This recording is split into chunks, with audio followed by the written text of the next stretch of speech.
Hi, I'm Travis Vermilia. I'm a biomedical artist and a macrophotography enthusiast. I absolutely love crawling around in the tundra in the Rocky Mountains of Colorado and taking pictures of lichen, super close, ultra macro photography photographs.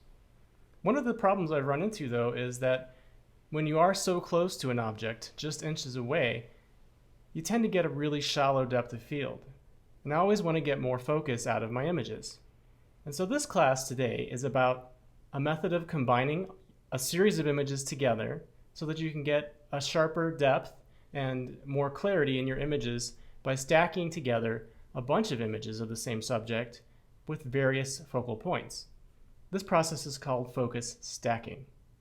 We'll be using Adobe Photoshop and a software called Helicon Focus, as well as Adobe's Lightroom to just organize and select our images. So if you'd like to learn more about focus stacking and how to create sharper, crisper images from your macro photography projects, please follow along and let's get started.